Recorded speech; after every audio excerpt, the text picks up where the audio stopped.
Hi, my name is Kat Garcia, professional counselor, and this is... Dr. Emerald, Doctor of Chiropractic. And we are painting wellness. And today we're going to talk about electronics and children and how the electronics may or may not or can or cannot affect the emotional and physical health of children. And you are taking us on this journey today. One of the biggest things is I know that, so this topic today is for parents. Kids are allowed, sure, but for parents, we want our kids to be healthy. And there's so much commotion with the screens and no screens and the time and all this. And so how do we, with there being so many devices everywhere, and they need to know how to use them, because we can't just be like, well, you're never going to have a screen. And how do you go to work when you're an adult? Which is what we all hope for. How do we manage that without causing developmental issues or physical issues or emotional issues or all of that? Yeah, that's a tough one because, like you said, we live in a screen-filled world, and so how do we balance that of allowing them to use it, but not so much that you forget that you have kids because all they're doing is upstairs in their room on their screens or whatever it might be.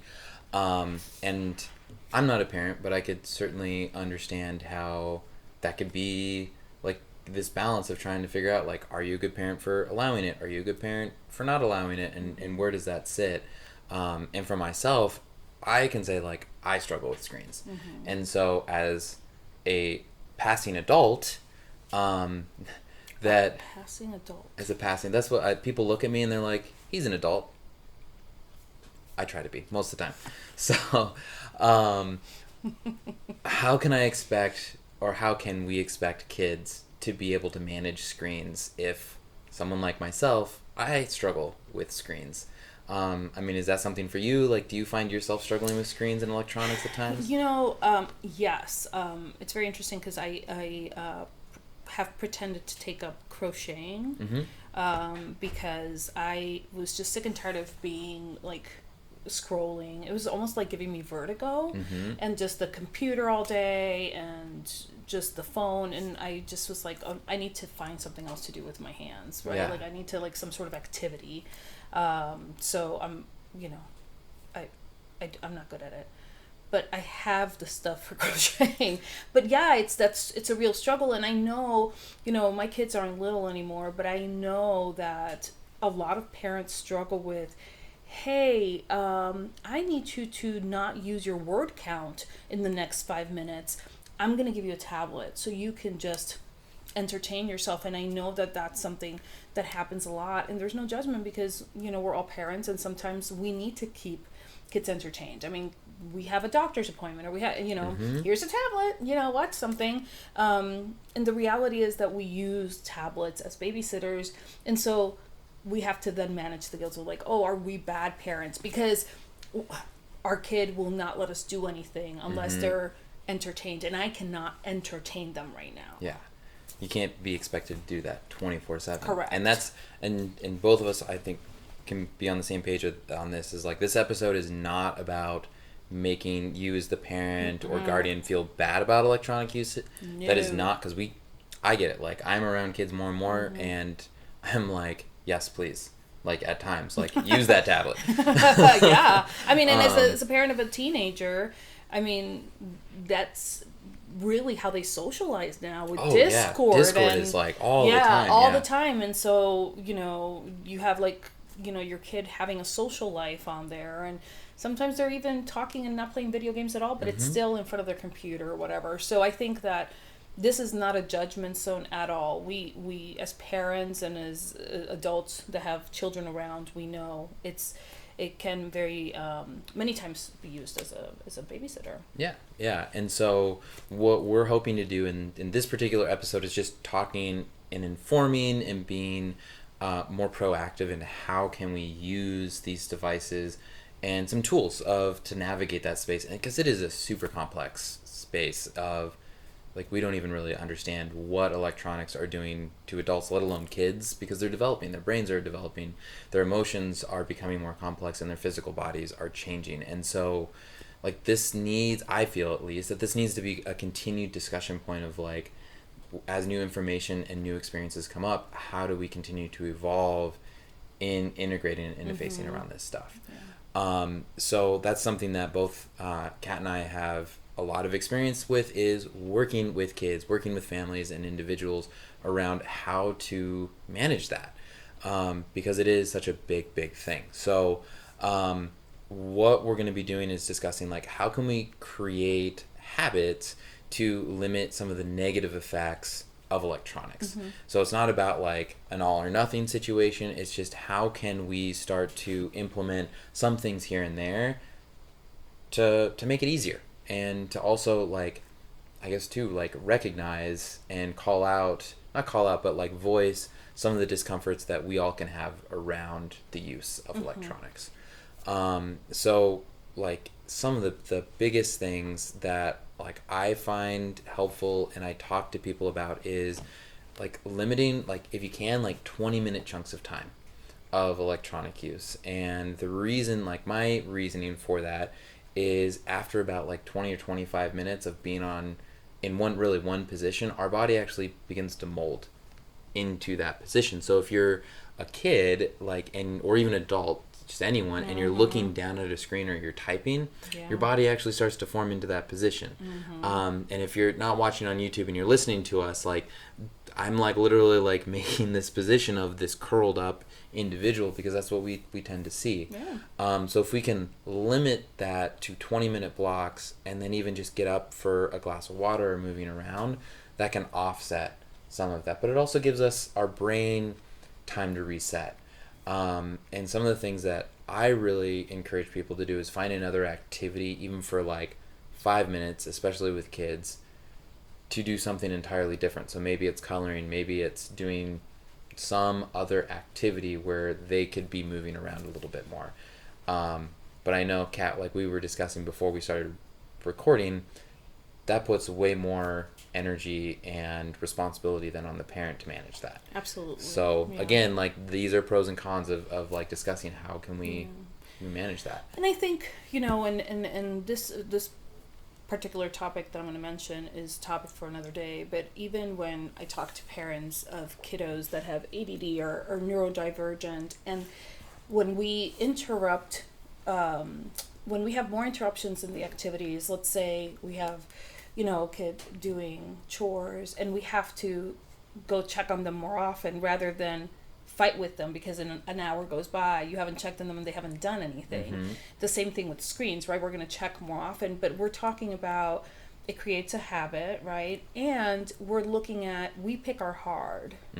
So yes, we might need to interrupt what they're doing for 30 minutes. Maybe, you know, maybe it isn't 30 minutes. Maybe it's an hour because of an appointment. That doesn't mean that it's necessarily always going to be an hour. But if we start doing like every 20 minutes, it becomes it's just normal. It's just a normal thing. And as parents, we do have to engage more often. But I think we have to think about, like, we pick our hard, right? So either we interrupt them, or then we have to deal with kids that, you know, have bad attitudes because they've been on the electronics for so long. And I know we're going to talk a little bit about the emotional stuff that comes with being attached to some sort of video game, or now kids that don't want to socialize, or kids. So interrupting them, yes, takes a little more time from us. And we're busy, and, you know, I get it. But I think we get to pick our hard. Do we do it now, or do we do it later when we're trying to manage all these other things? Into pieces, especially with kids, is that you're allowing them to come back to the electronics. So it's not just like, okay, electronics are done, and it's just done. It's, we're going to take a break, but then you get to go back to it after we do some other things. So that also starts to create that habit of, you're not just stopping it, and that's where sometimes the fight can be, is like, well, then I don't get to, like, it's okay to stop because I will be able to come back, right? And it's not like I'm just gonna, as a kid, I'm not gonna hold out and say just one more level, 5 more minutes, because I think that's the end of the play session. It's, oh, well, it's okay theoretically, it's okay because I know that doesn't always happen, but like, it's okay because I get to come back in 5, 10, 20 minutes and it's not as big of a deal. The example that's coming to my mind, because I'm also a dog trainer, is when you call, for those of you that have dogs or have seen dogs, and you let a dog go out and play, and the only time you call them back to you is when playtime is over, the dog is much less likely to want to come back in because they're like, well, I'm having a great time running around the field. Why would I want to come back? But if you practice calling them in, giving them a reward and treat for stopping, so that's another piece for the kids too, is giving them the reward for stopping and then letting them go back out and play. It's like, oh, every time I stop, a good thing happens. And so maybe this is actually a really nice thing that I get to interrupt this, because good things happen when I do set the electronic down. So I don't know if like in practicality if that really works, but like developing those habits of the positive thing isn't only the electronic device. Other really great things happen when you actually set down the device. And for myself, that took a long time for me to learn on my own. Of like, actually, there's like some really, really cool things that happen when I'm not on the device. Yeah. But like, you know, that teaching that, I think, could be a really pivotal thing to make those transitions a little easier. And I think, you know, as parents, you know, I think that most of us know that it takes time for our kids to get adjusted to any transition change. I mean, you know, they start from the moment they're born, right? And we do the, okay, well, you have to go to bed, and I don't want to go to bed, and, you know, oh, hey, it's time to get up. I don't want to get up. And you're like, well, you didn't want to go to bed. Now you don't want to get up. Like, what, you know, and we struggle with that. And so everything, when we change things or we try to adjust things, habits, routines, there's always going to be a little bit of a pushback. I mean, there's pushback as adults. Oh yeah. You know, so it's normal that, you know, we'll get frustrated because maybe we're trying to implement these blocks of time, and the kids will have a little bit of a pushback, and I just say stick with it, because it's going to be important that, you know, we're consistent. Anytime that I'm talking to clients about parenting, the biggest thing is consistency and follow through. Yeah. Consistency and follow through for whatever. So yeah, I mean, that is, I can understand how that could be a big thing, because not as a parent but as an adult, I can understand for myself, anything that I have been doing and then I'm trying to change that, it's hard. And so any of those routines that we're trying to amend or make different, there's going to be that pushback. And as it's choosing your heart. What do we want to really like put that energy into? But if we can at least be proactive or be knowledgeable of what our choices are, then, you know, that empowers us too, so we understand why we're making those choices. And especially on this topic of electronics, like some of the successes that we're looking to get is, as I mentioned before, like when we're taking those breaks, and, you know, we actually might notice that our kids are actually using the devices less, which sounds a little crazy at first, in the sense of like, but I'm letting them come back to the devices. But I also have noticed, even for myself, but also being around kids more, is when you redirect them to a new activity, they might actually find that they're really having a great time. And so it's like, all right, we only need to do this for 5 minutes, but then 20 minutes pass by because they're having such a good time at what they're doing.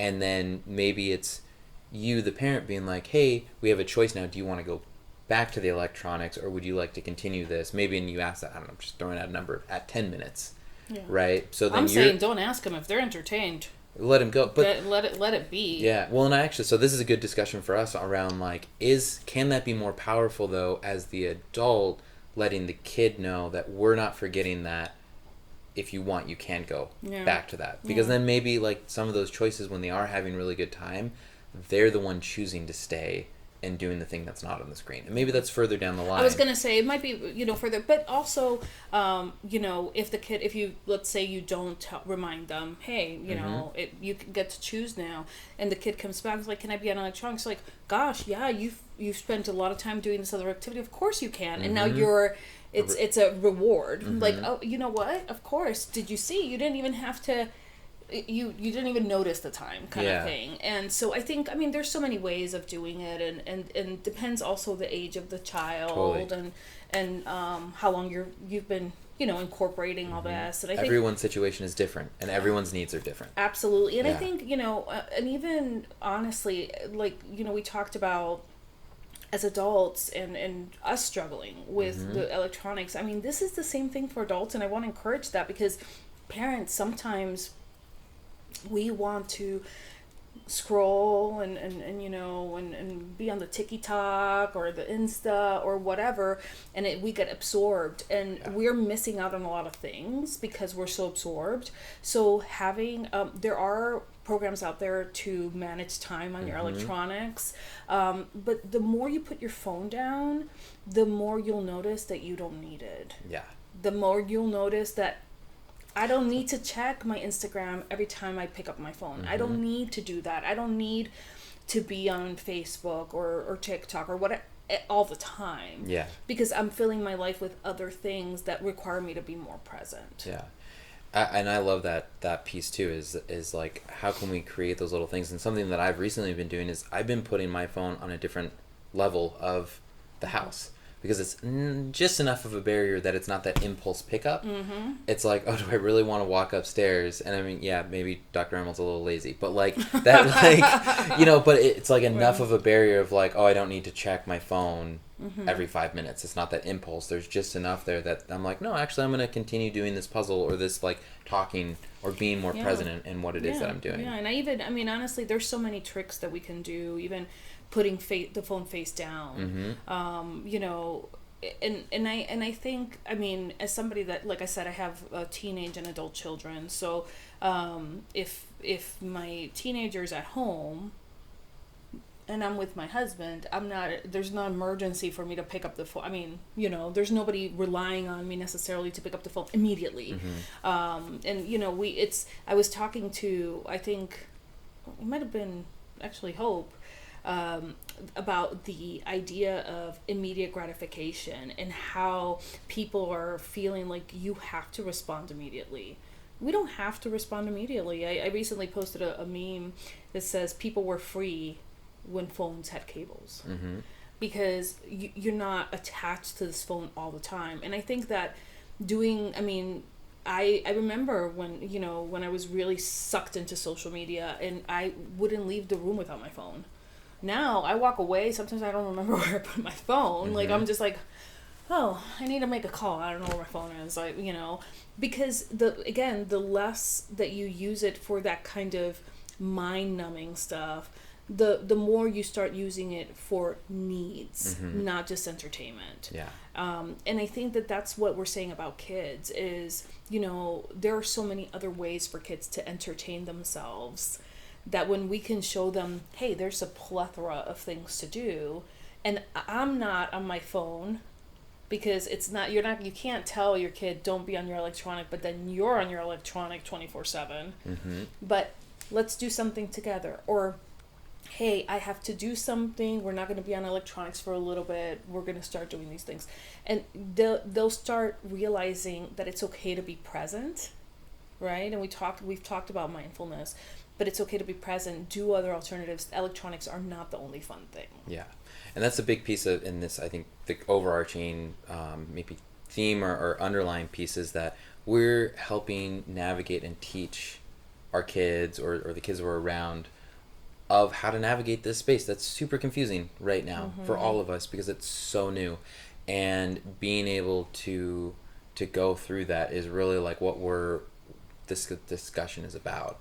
Because like you said, like some of the pitfalls that we can find ourselves in is not being able to manage the electronics because we're using it for emotional bypassing or like numbing, or because we're are uncomfortable, and that can lead to, like, again, that poor self-control or that addiction of it, and then we're having physical detriments because we're using all of that, and that goes into like, hey, yeah, we want ourselves and our children to be as healthy as possible. So like critically looking at these things or having these discussions with family and friends or your I was going to say caretakers, but that's not the right word I'm looking for, your providers, to ask, like, how do you do this? What are some suggestions you have? And some things are going to work and some things aren't going to work for That's your a family. really important one, yeah. Because I think that there's a lot of thoughts of, oh, do this, do that, do this, do that. And as parents, if we're trying to do what everybody else is doing and it's not working, or we need to do something different because that doesn't fit our lifestyle, that, then we feel like bad parents. And that's really hard. I know that we all are all trying to be the best versions of ourselves for our kids. And I think, and again, things change, the kids' age. It's all going to really make a difference. I remember for a long time my kids had no access to any videos unless it was Friday to Sunday. But that's, then they got older and they were able to manage responsibilities better. And so we see a difference in how kids are managing their life and how they are in fact becoming healthier. And I think one of the big parts you mentioned, when the healthier children were developmentally, also emotionally. Yeah. I work with a lot of parents that they're struggling because their kids are angrier or they're more emotionally dysregulated the more they use electronics. And so we have to pay attention because that's not applicable to all children. Yeah. That may be applicable to some children. And so we really have to make sure, and I want parents to be able to recognize what good things come out of it. Tell their kids, like, gosh, you're doing so much better in this, and you're doing so much better in that, and what do you think maybe are some things that we can, how do we measure success, do you think, other than just seeing the emotional regulation, right? Yeah, I mean, that's, again, going to be dependent on, like, what your kids really thrive on, right? So you want to see, like, what are ways that they light up, and then that's how I would probably personally would, like, want to focus on. So if it's, like, that recognition of, like, hey, you did really well, like, you put the phone down or whatever, the electronic down, like, as soon as I asked, thank you so much, I really appreciate you, or I loved how you are helping me in the kitchen more, or we're getting to do these things together. And not all of it is going to be a linear, like, straight black and white thing, but it's like giving that recognition to the kids, because we all want that recognition. We all want to know that we're doing well and we're, like, making our parents proud, or the people that are important to us proud. So those are some ways that I would think. And then even if you want to, like, keep track, it's like, how many 20-minute sessions or whatever of electronic time are the kids having, and is it increasing or decreasing, and how much more time are they spending doing other activities? It takes more effort to do that, but some people like to keep track of it that way. Yeah. And I think some of the things I know that you've mentioned and we've talked about is, like, the developmental problems, right? Just social problems in their development, the addiction to the electronics, poor self-control, again, the curvature of the spine, the lack of self-regulation, all those things. So if you're a parent and you're seeing those things, it doesn't mean you're a failure. It means that maybe it's time to make some changes, and there's still time to correct that. And I think that when, as parents, when we recognize that there is time, that it's time to make some changes, what are some of the things, do you think, that will allow us to be better when it comes to this? Be better. Sorry, can you, like, be better? Be better in, parents, like, and how to help our kids transform. That's, I mean, there's. I'm not sure exactly how to answer, but, like, because I think we're being more informed, for sure. Yeah, being more informed and like critically thinking about the choices that you're making. Certainly, thank you for helping me on that. But, like, saying, like, yes, I understand what the different outcomes of either doing this or doing that, and this is what is best for my family, and my kids right now, and understanding the pros and cons. The one that I always go back to is, I don't do well with dairy, but I love pizza, and so I'm at times going to eat pizza and recognize that I will likely have a stomach ache. So, like, with electronic use, it's like, yeah, I'm going to allow them to have a lot of electronic use today, and I recognize that maybe there's going to be some tantrums later on or whatever, but I am choosing and I'm being informed in that decision, and not surprise Pikachu that like something is just popping up, and why would that possibly happen? I understand. Yeah. Yeah. And I think, and like you said, I think also taking a proactive approach to it. I think being proactive, being informed, and being very aware of our choices, and what the consequence to those choices are, whatever we choose, and really allow ourselves to have some grace with ourselves and with our kids as we transition to make better choices when it comes to to kind of navigating electronics and how hard that is, and know that you are not alone. A lot of parents struggle with this. A lot of adults struggle with this. Relationships where partners are struggling with the same thing. So it's electronics can be something that can be problematic.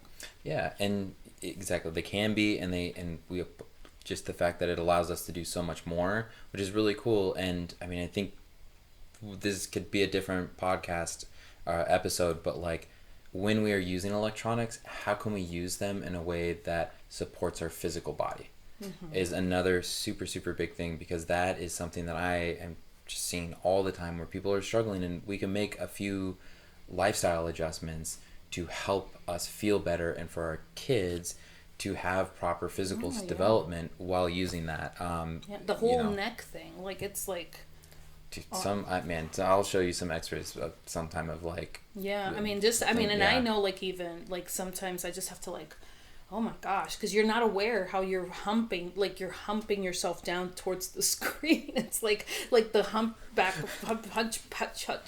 of Notre Dame. I don't know, but it's that idea you're just curving over the screen. And one thing I know for a fact is carpal tunnel.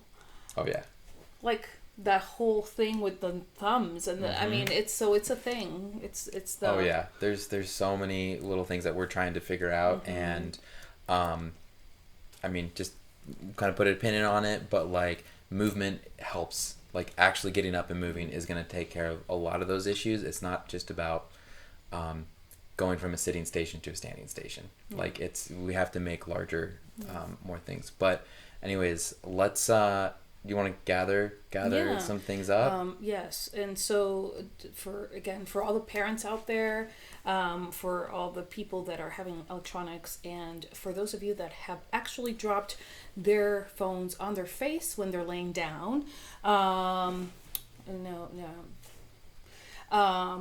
important to know that, we all want healthy children. We all want to make sure that we are not causing or allowing a cause for our children to have developmental issues or health issues or anything like that. And with the use of devices, it's hard. And I know that struggling with the idea of being a good parent or being a bad parent and what that looks like, and being able to say, okay, well, I'm going to see what works for our family and incorporate changes based on that will allow for perhaps blocks of time where the kids or even us as adults are taking time off the electronics, stand up, do different things, not just going from sitting to standing, but being able to get some movement, recognize when we're doing improvements, when our kids are doing improvements, and use allow us to reward the time in between with things that they can see the benefit of not using electronics. And parents can, start small, and it's age dependent, and just being more informed and more proactive on what are some of the techniques and benefits of making changes to the device usage. Did I miss something? I think that was great. Yeah, I just like be kind to yourself, and you said this earlier. Give yourself grace, because it's heckin' hard. Like I think about it all the time for myself. Of like, how am I using this stuff? Like what am I maybe avoiding using this? So like this is not like an overnight solution by any means. This is going to be something that will continue to evolve and continue to talk about, and that's the important piece is being proactive, being informed, having these discussions so that we give ourselves and our kids like the best possible outcomes and helping them through this very, very tricky part of our lives. Yeah. But also beneficial, I don't want to say that we don't love electronics, because we do. So we just manage them. So thank you everyone for sticking with us on this one. We hope that you got benefit on it. If you haven't checked out our Instagram page or our YouTube, if you're listening to us via your audio listening device podcast, we appreciate you, and we look forward to speaking and chatting with all of you very, very soon. Okay. Thank you. This was Painting Wellness. See ya.